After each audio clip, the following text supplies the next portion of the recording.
Hi, and welcome to the Mid-Level Exceptional Sport Business Podcast. My name is Joe Easy, and I'm your host. Joining me here this afternoon is David Schlink. He is Client Business Lead with PhD Media Agency. David, thank you so much for joining me here today.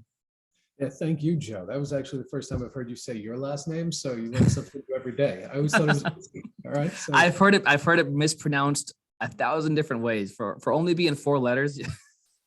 You'd be surprised how many versions of it. Sure.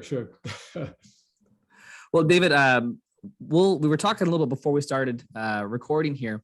You know, obviously we started working together years ago. It's been a long time since we've been able to really connect.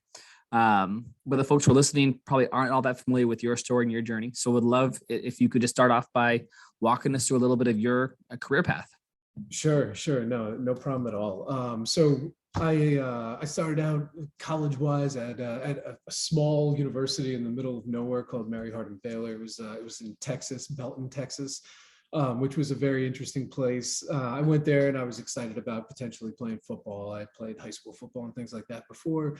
I got to the university and it just wasn't a place for me. You know, it was like one of those spots where I went in and I was like immediately understood it wasn't going to be a good fit. And so left there, ended up at Clemson University, not too long after, and got lucky enough to motivate myself into figuring out how to walk onto the football team there. And so was able to play for a few years there. Didn't get a lot of playing time, but it was still a great experience to kind of challenge myself and figure out, if I could or could not be able to compete at that level.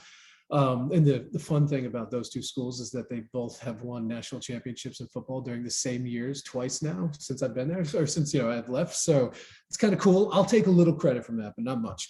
But so post college, I don't think I've ever heard you talk about Clemson football before. It's such a rare experience.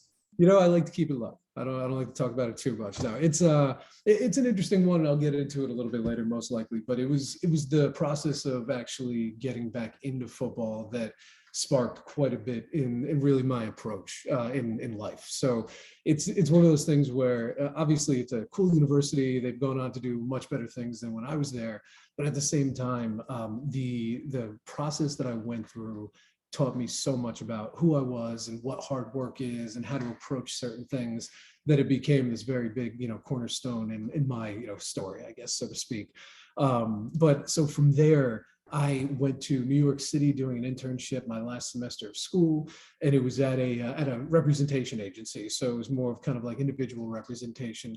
And it was a lot of fun, but it wasn't necessarily something that I was super interested in. And I ended up meeting a gentleman who worked for the NBA at the time.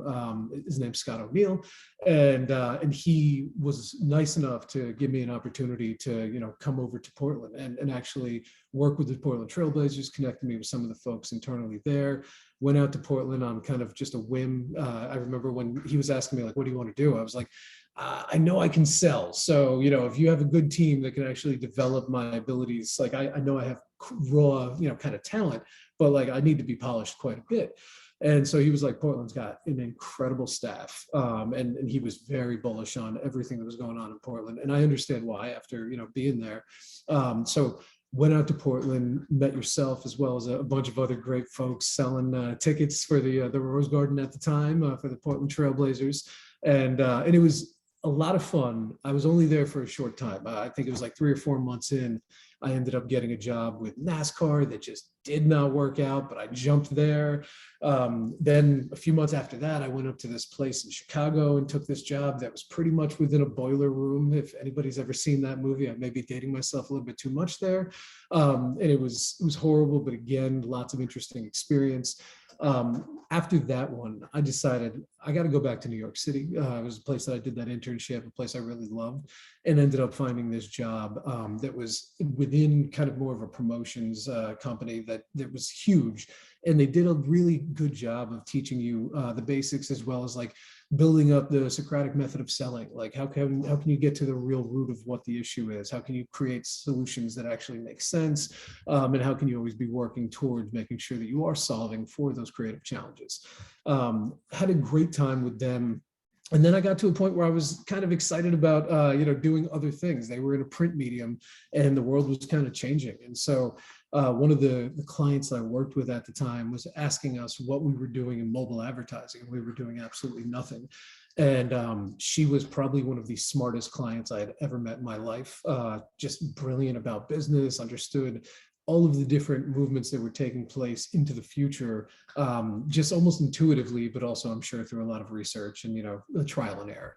And so when she asked that, it really kind of sparked my mind. And I was like, wait a minute, why are we doing nothing in mobile? The only thing I use anymore is my mobile phone. So it became this very interesting conundrum. And I then ran into somebody who was working in mobile advertising like a few months later. I had just closed a really big deal. And he was like, why don't you come and just interview with us and just chat, like see if you'd be interested, see what would take place. Took that interview, ended up really enjoying the opportunity and thinking like, this could be cool. It's a way to jump into something that's brand new. I mean, most people weren't even really deeply intertwined with their standard website, let alone having like a mobile site or mobile apps, etc. So it was really kind of cutting edge. And I just jumped, I was like, all right, cool. Like I'm in this really comfortable promotion area that's got a ton of different opportunities to grow and really a defined pathway towards growth as well. Or I could kind of jump into this really interesting place that, who knows what'll happen, but I know my current usage. And so if I'm using it the way I am and I see people using it the way they are, it's probably going to be something. So jumped into mobile, spent a few years there on the sales side, working with brands, working with agencies, managing folks. And then about 5 years ago, one of my friends from the agency side of the world reached out and was like, listen, I think you do really well within agencies. And I said, Rick, I appreciate it, but I've talked shit about agencies my entire life. And he said, no, that's exactly why I think you do so well. He was like, this is perfect. Like we need someone who doesn't buy into what we do because we need that outside perspective. So jumped into the agency world and I've worked with small clients. I've worked with big clients. I've managed $500 million worth of spend for one of my clients in a digital field. I've been in charge of, other numbers that are similar to that. And it's taught me a ton. And I think it's one of those interesting things where you'll hear people say it, it always sounds disingenuous, but it's true. Like the more that you learn and the more that you gather information, the more you realize that you don't know anything. And so you're like the more info that you get on all of this stuff, you're like, ooh, I can only be confident up to a certain point because there's way too much info for me to be an expert on, even one field, let alone 10.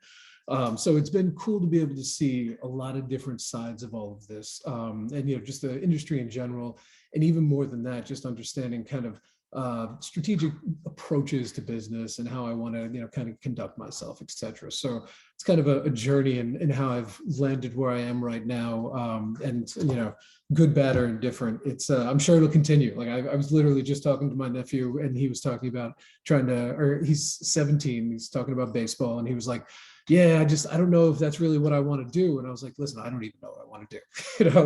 Like we're all still figuring it out. Just, build systems that allow you to do whatever you want to do through consistency. So yeah, that's me in a nutshell. That's a great journey, David. Listening to you tell your story, it becomes very clear that relationships and people that you meet played a huge role in helping you, whether it's direct you to your next spot or help you find your next spot or lead you to a new opportunity. Whether it's someone like Scott O'Neill, who's obviously a very well-known figure in our industry. At that time, he was with Teambo, or a client, right? What do you think that you've done in terms of your interactions with people, the people that you meet and come across, whether it's briefly or a longer term, that helped you make those impressions and impacts on the folks that you were building relationships with? Yeah, great question, Joe. So I think it's probably been different at different phases. When I was fresh out of school, I was borderline cocky, but I was always have been confident. I didn't understand how humble I needed to be with the fact that I didn't know anything. I really did think I knew a lot. And I also thought there were zero challenges that were going to get in my way that I knew challenges would come up, but I was like, doesn't matter, I'll figure it out. I just point me in the direction, I'll get there, we're fine. That was good in some aspects. I think for people who were a little bit older in the industry and saw that, it was very bipolar. Some of them really were like, that's right, that kid's gonna figure it out. And some of them were like, oh, I hate people like that. So it helped and hurt. But I think that as I started to take that confidence and or unfortunately cockiness at times and put it into play and failed my ass off multiple times. I had to then kind of take a step back and be like, ooh, okay. So I was really confident about this one. I felt like not only did I have all the information, but I was even open to learning more about it, and I still failed pretty hard. So like, what happened there? And I think that that kind of perspective and the ability to reflect a bit changed and gave me the attention that I get now in a good way from some of the people, my peers, mentors, etc., in the ability to say like, it's good to be confident, and you need that at times. And like, you should be confident in what you're putting out there into the world, because like, you do the work, you build the story, and then you confidently put it into the world. And you hope to find people who challenge that story so that you can rework it and think about, where am I overconfident? Where am I a little bit cocky? Where can I actually, learn a little bit more and apply that? That shows that you have initiative and hustle, and like, that's what it was for me. I was hustling my ass off, and good, bad, or indifferent, I was trying. I failed a lot. The ability to then take a step back and learn from that, I think that's what gets more respect and more attention now, because you get to a point where you're dealing with a lot of new stuff. And so new stuff, it doesn't have defined answers. And, I talk to people all the time in my business about, how to get to certain key performance indicators. And I'm like, think about it. If we're on a road together and, we're both trying to go to the same destination. If I'm on a motorcycle and I don't want to be on the highway, and you're in a car and you want to be on the highway, we might take different routes. And my experience on the motorcycle on a curvy road, it might take me 20 minutes longer.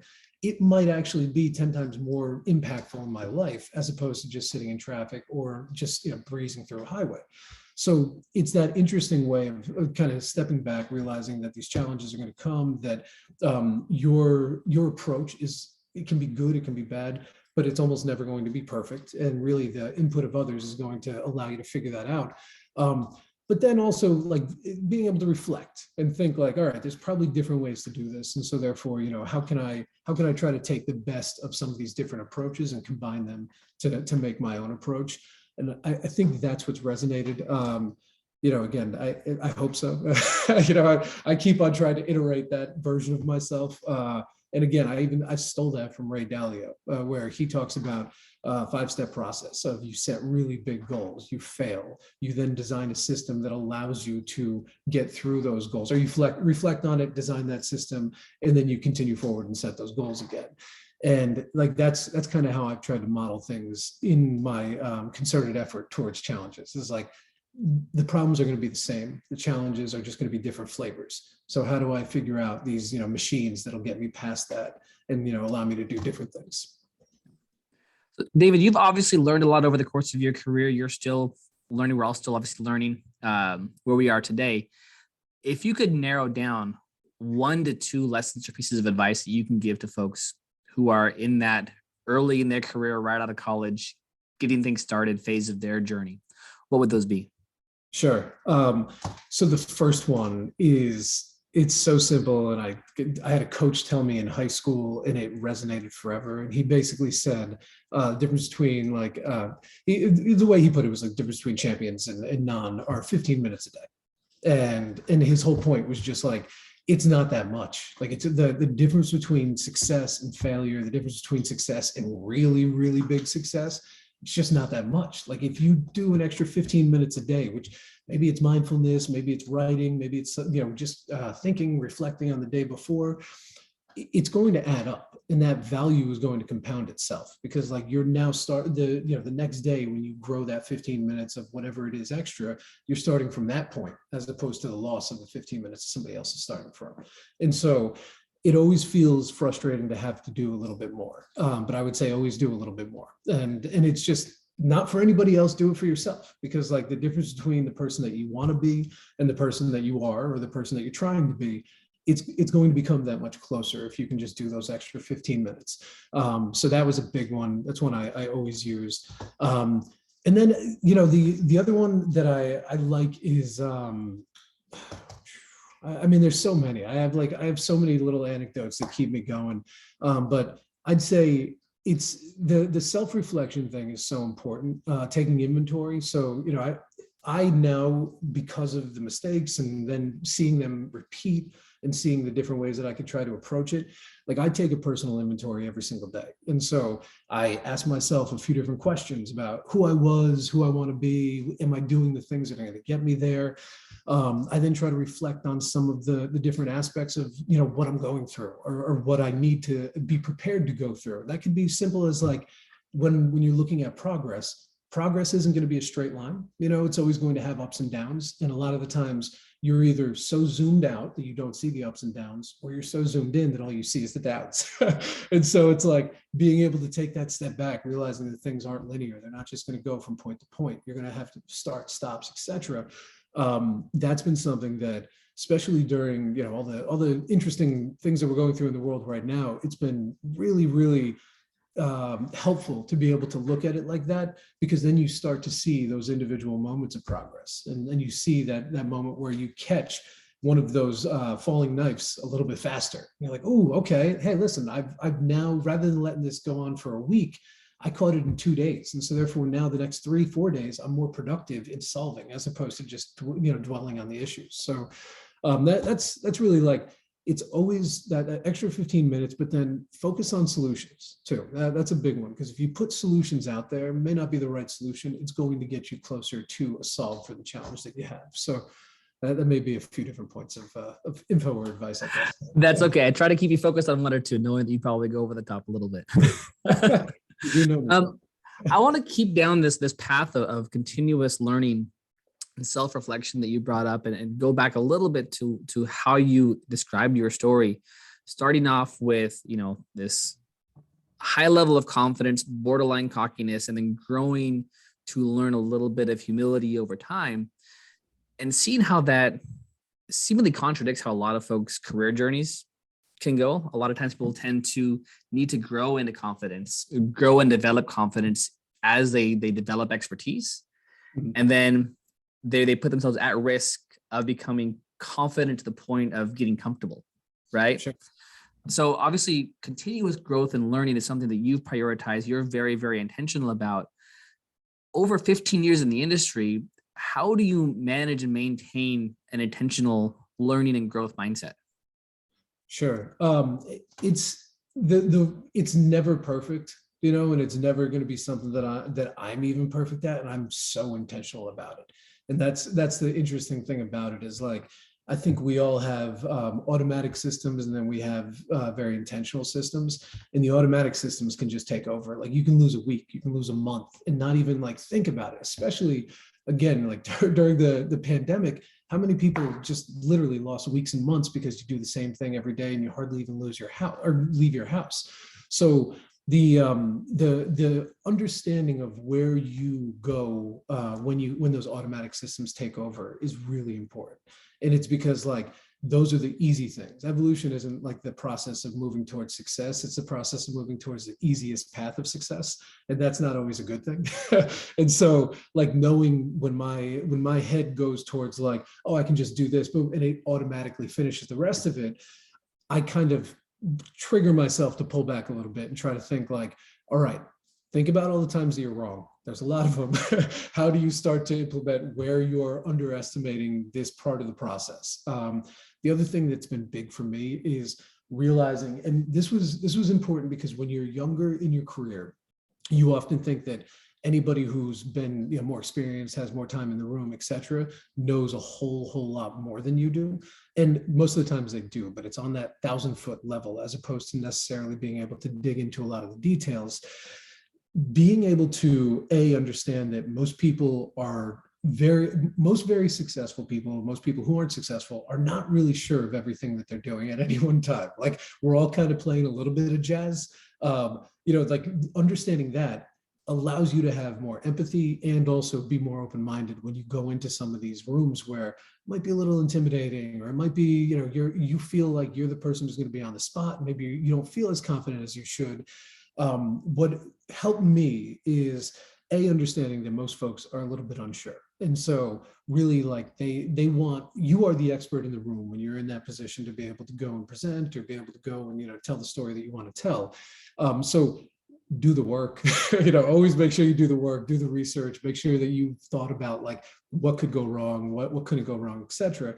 But then also like really critically try to think about, everyone's going to come to a situation with a certain perspective or mindset that's going to be different than yours. In fact, what we were just talking about kind of bleeds into this pretty heavily, where one of the things that I mentioned is Joe and I are very different, or at least we were when we were very young, in our approach to how we took on, the challenges that we had. One of the things that was really important for me to see as someone who was really confident that what I was doing was the right way, was seeing someone who was doing things very, very well, seeing a lot of success and doing it very differently than me, and doing it in a way that was comfortable for them. And so even that little, piece of info there, it's like you and I both came to those challenges with very different backgrounds, very different approaches, and they both worked. And so when you go into, meetings, when you go into any of these situations, understanding that there's different perspectives that are still going to drive that same, end output that everyone's looking for. But even better, if you can start to understand emotionally, like emotional intelligence is a huge thing for me. And it's the aspect of just being able to say like, all right, I communicate really well through verbal communication. Some people are terrible with verbal communication, but they can build the most amazing presentations in the world. Some people hate presentation. Amazon does not want a presentation ever. They want you to write up a 6-paragraph, FAQ to say like, this is what we're going to talk about today. Everybody reads it, then everybody gets to talk about it afterwards. There's different ways that all of us communicate. And so being able to try to find that kind of like, how do I take this idea that's burning in my head that I think is so amazing? And then how do I communicate it in a way that makes sense to you, that makes sense to the person who digests Word documents well, or the person who digests, Excel documents well? That helps you start to at least get on a level playing field. So now you're not just getting the negative response or positive response because of miscommunication. Like you're now getting to a point where you're speaking that person's language. You're understanding maybe where they're coming from. You're realizing like we all have bad days. So maybe I need to be more empathetic in this conversation to try to make up for the fact that maybe this person just got reamed out by their boss, whatever it is. Those approaches have allowed me to see that they get further along because you're getting more to the heart of what people are trying to accomplish. I'm not sure if that was answering the question as much as you hoped. I think this is a great conversation, David. And you're giving me also, more importantly for me, you're giving me a great pivot point into my next question. So, looking at the time that you spent, on the brand and partner side of our industry specifically, having just spoken about trying to manage your conversation, the way you communicate, looking at people's different communication styles, how do you adjust your approach based on the organization that you're working with, knowing that each company, each partner, each client is going to have different goals and variations on how they want to get there? Sure. And that is very, closely tied to what I was just mentioning, where, one of the first times that I met one of my new bosses, the first thing that I said to her was like, what's the best way for me to present ideas to you? Because like, I don't want to just come in and talk about it and have you be like, doesn't matter, I need a 5-page deck, I need this info. So figuring out, how do folks end up digesting that info, I think is very smart. And then starting to figure out like everybody's trying to solve a problem. When we, in fact, it was funny because I can remember when we were, selling tickets in Portland, and I was going in there and I was really excited to be working in sports. And I was like, oh, this is amazing. I love sports. We got to go and watch, Brandon Roy and all these other amazing athletes, like courtside, almost every single, it was phenomenal. And then you start realizing like the sport thing was a sprocket. Like it was a sprocket that solved the challenge that somebody who needed a sprocket was trying to buy. And that was different for different folks. Like the guy who, is a lawyer and who's bringing out all his clients, that person is trying to entertain. So they need that type of story. Why is this so valuable for entertainment? How's it going to build upon, what you've already built with these consumers, et cetera? The woman who is thinking about opening up her own business, but wants to partner with the Rose Garden, has to figure out like, oh, okay, maybe if I show up there and I start talking to folks, then I can, sell in my product, et cetera. The person who's like trying to figure out how they spend more time with their kids, that becomes an outlet that says, here's an opportunity for you to carve out time that you put on the calendar. You don't have to worry about anything else. Pre-book it. Like work is not an issue right now because you put it on the calendar, and now you're going to take your kids out and you're going to have an experience. the approach to all of those folks is going to be a little bit different. Like you are still selling that same sprocket, whatever it is, but like the approach is, 5 degrees difference to almost everything. And that lands it just that much better. Like if you try to take the same approach with the person who's trying to take out their kids as you would with the person who's trying to actually build a business, the things that are going to be most valuable to them aren't going to land. So to steal from Scott, he talks about what's most important, WMI. And it's like in his book that he just put out, which is phenomenal. Everyone should get it. He talks about that a lot. And it's great because when you're thinking about how you're going to go and talk to a prospect, or you're thinking about how you're going to chat with your boss, when you're thinking about someone who you're having to discipline because they screwed up on something and you're trying to show them why it took place, how you could adjust, etc., you got to think about what's most important, because at any one time, there's going to be 1,000 different fires. There's going to be 1,000 different challenges, personal life, professional life. If you're just going after the one that, is closest to you, you might put it out, but the other one might burn the house down. So figuring out what's the most important aspect for your business, for, whoever you're dealing with, it allows you to be a little bit smarter about your approach, which then lands probably a little bit cleaner. Love it. I think that's great. And I think I appreciate the analogies that you were able to put in there as well to make it digestible and easy to understand for someone like me on the ticket side of the business. Like I mentioned, obviously my expertise is on the ticket side of the business, but I've heard stories from folks in partnership, about challenges they've run into. They have conversations, they're working with a company, a potential partner or an existing partner. And then you have one change in leadership, and that the impacts that can have on even some of the most effective or best well-set strategies. As somebody who works with a lot of these companies where change management is really something that you're constantly having to work through on the client side of things, how do you manage change within an organization that you're working with when that's something that's always going to be outside of your control? Yeah. Change is constant. Like there's never a time that you escape it. And I think that's where like I go back to that Ray Dalio kind of example where he's talking about building that machine, and he'll talk about it in like, again, Scott's book, amazing book, Ray Dalio's Principles, like printed out, highlighted, dog ear it. Like, it is a wealth of information. Put it in your top desk of your or the top drawer of your desk.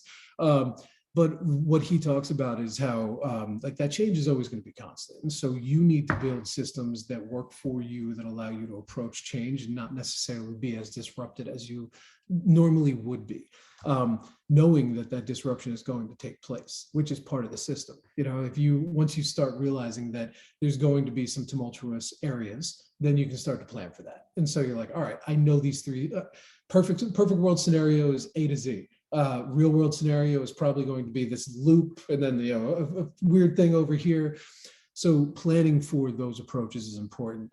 The leadership thing, it's an interesting one, because I think that not only are changes in leadership, they can be difficult, they can be a little bit uneasy for a lot of folks.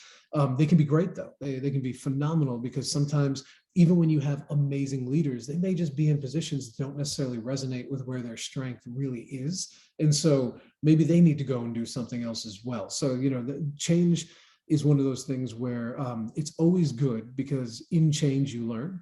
And if you're going to learn, then you have an opportunity to utilize that in the future. But I do think that like one thing to be cognizant of, as especially folks who, personally what I do is folks who are growing up through the industry, make sure that you're working for people that you truly believe in. Like your boss is going to be one of the most important people in your entire career. And it's because a really good boss who you click with and who you communicate well with can help you actually get past some of those challenges. One that you don't have a great relationship with and you don't necessarily click with, or you just don't see eye to eye on, it's not necessarily a bad thing, because not seeing eye to eye with people who are still looking out for your interests and want to see the best and get the best out of you, you can have beautiful relationships with those people. Like you don't need to be best friends with everyone. But if you just don't, if you're at that impasse where, you just, things do not line up, it's good for you to not continually beat yourself over the head with a bat thinking that it's going to get better, because sometimes it may not, and it may be just as simple as like a communication style that doesn't work for those two people. So, and that's even something that like I've learned recently, where I've had one boss where I just, same organization, same exact work, did not get along with this one person as well as I would have liked to. That's my fault. I needed to do a better job on that. New boss, got along incredibly well with her, and we did amazing things together that got awarded within the company. So, it wasn't a change of approach. It was just more of like, sometimes that adjustment in leadership can actually help. But at other times, it's going to throw things into a little bit of chaos. But like, some of the most amazing music in the world is like impromptu jazz music, and like that happens when people are just trying to figure out what happened or what to do during a situation. A quote I love is by David Bowie, and they're paraphrasing, but he said, somebody asked him like, what advice would you give to people? And he says, go out to the spot in the water where your feet don't touch. He was like, because you don't want to be so over your head that you're going to drown.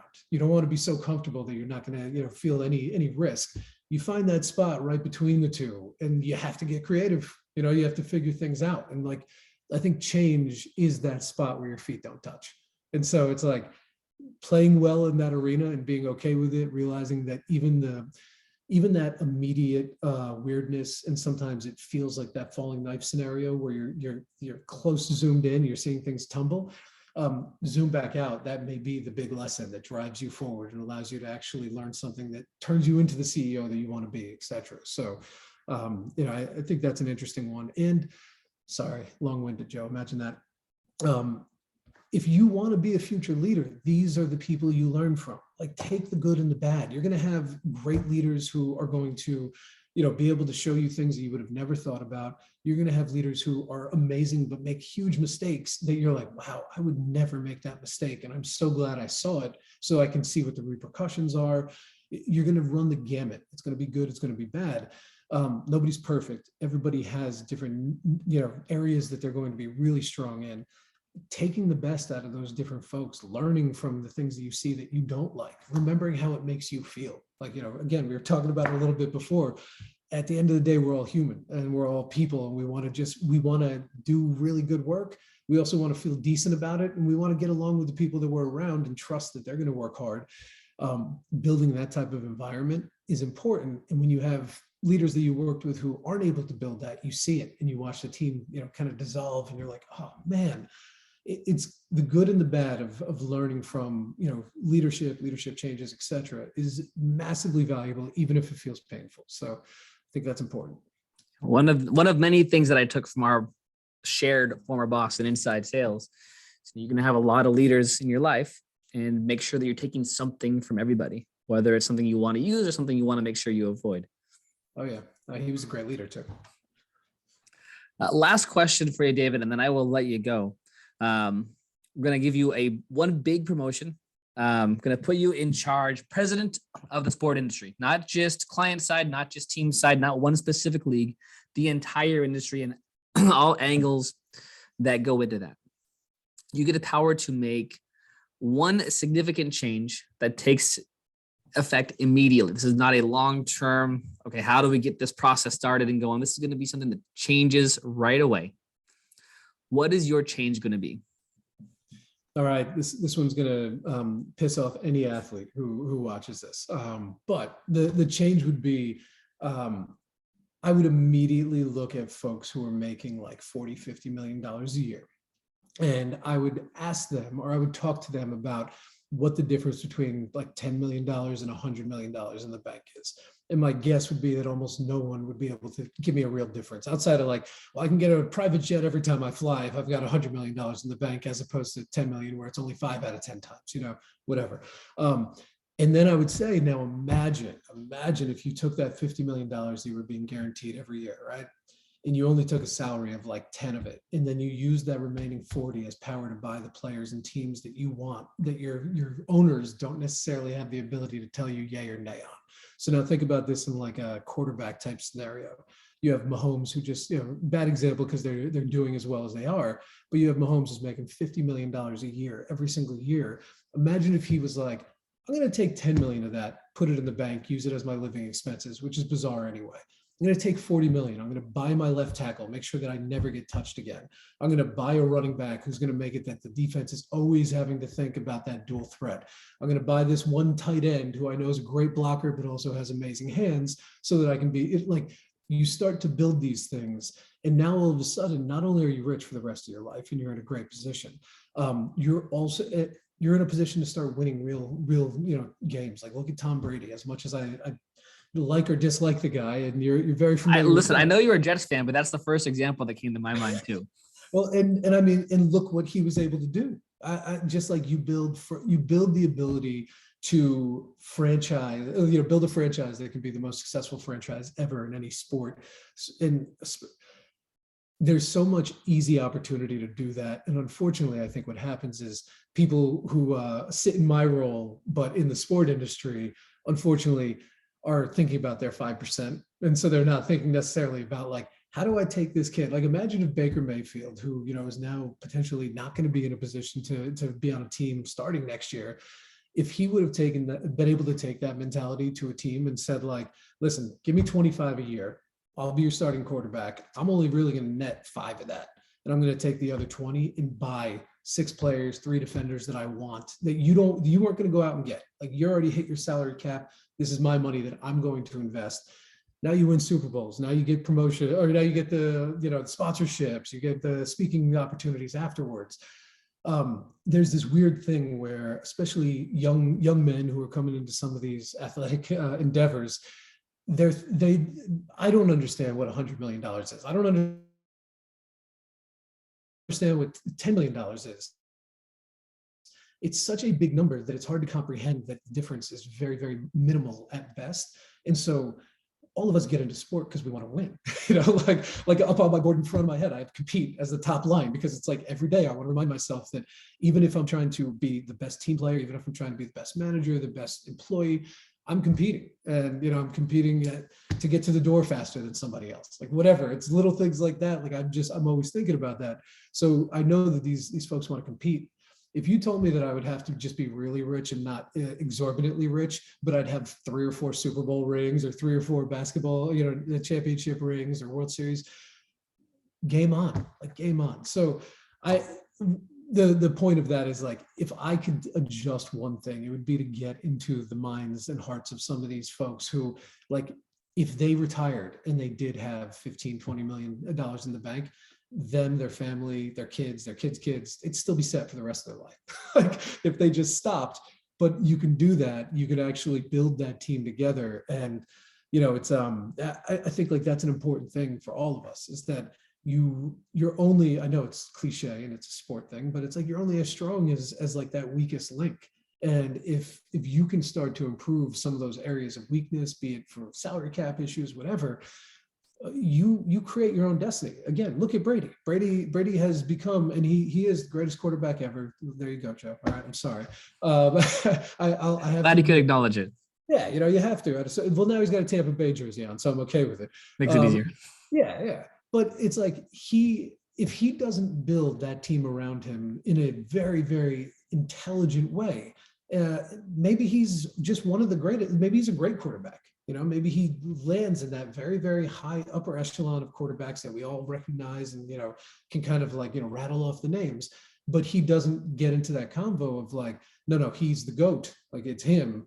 And I think a lot of it is that he was able to be smart and take that step back and say, like, I don't need, like, my wife already has, she has $1 billion. Like, she's 10 times. But like, it's just the ability to take that step back and realize that, like, you need other people. So maybe that's the main thing that I'm saying. Like, none of us can do it alone.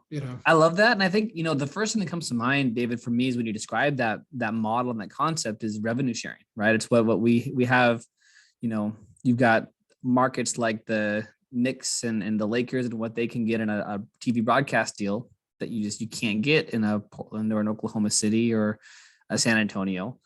And so, but you can't run a league with 2 teams, right? Yeah. So how do you make sure that leagues are supporting, teams in the league are supporting each other? Same thing, like, I guess on that player side, you're really bringing that revenue sharing model to the positionality where demand is driven by the quarterback position but now that person is taking ownership of it and sharing that to support the other players, to try and build a winner. So it's a concept I can't say I've heard before, but I love the way that you kind of brought that around to, you need other people and you need people around you. No matter how good you are, you're not going to be able to do it by yourself.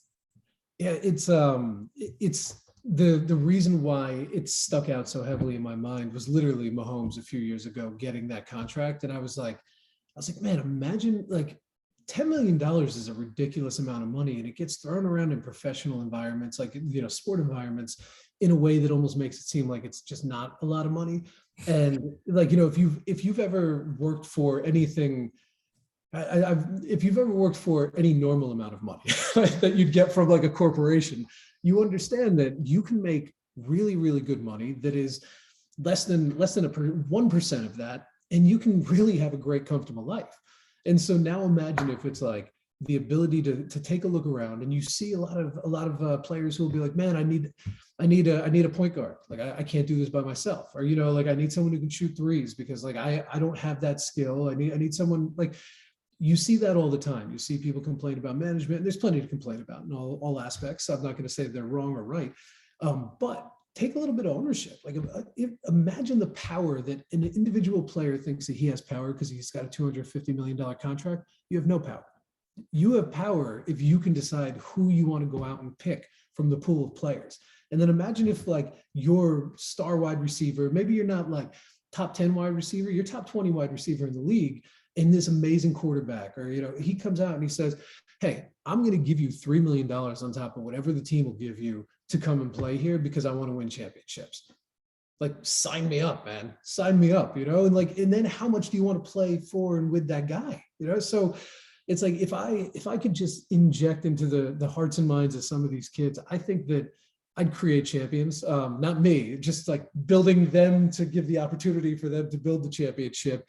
But it's such a logical thing when you're dealing with massively illogical numbers. Like, even if you were like, okay, I'm only going to keep 20 million in the bank, like, you're never going to use 20 million. You're just not, unless you're buying yachts, which, do your thing then. But and again, it does stem from the aspect of what I've found in my career is I do know a lot, but I'm really more of a generalist than anything else. And I connect people. I'm good at being a conduit. And it's like, most people get so focused in on their individual portion of an industry or a career that they go a mile deep in like a 10-foot pool. And that's awesome. Like, you could be the absolute expert in that area. That's a great thing. I don't do that. I go, 20 feet deep in the ocean, and like, I'm able to go nowhere near a mile deep, but I am able to swim in a lot of different tides. And so what I can do is I can take that information that someone who goes a mile deep in that area, I can distill it into the most pertinent points, and then tell somebody else who doesn't go 3 feet deep in that area.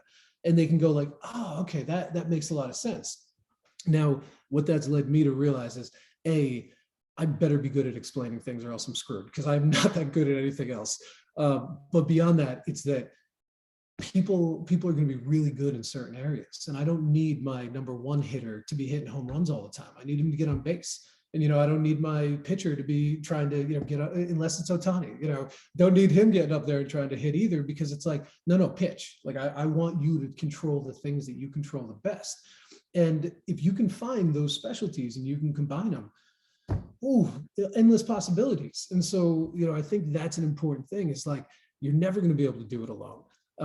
You're always going to need other folks, and then being able to find connection points, or if you're one of those experts, being able to up level some of what you're doing to help that connector be able to digest it and send it off to another area where it could be beneficial.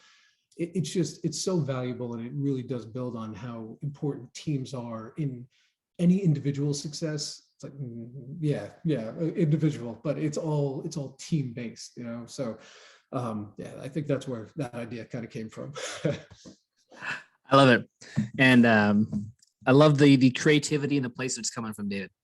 So thank you so much for joining me once again here this afternoon. You shared a ton of great, insightful information, gleaned from a career field of learning where you're obviously continuing to pursue that and continuing to grow. Thank you to all of our listeners for spending some time with us, whether it's this morning or this afternoon where you're listening. Thank you. Please like, rate, review, share, and subscribe. If you know anybody that you're connected with who is exceptional in our industry like David is, please let me know and reach out on LinkedIn. And stay tuned for future episodes.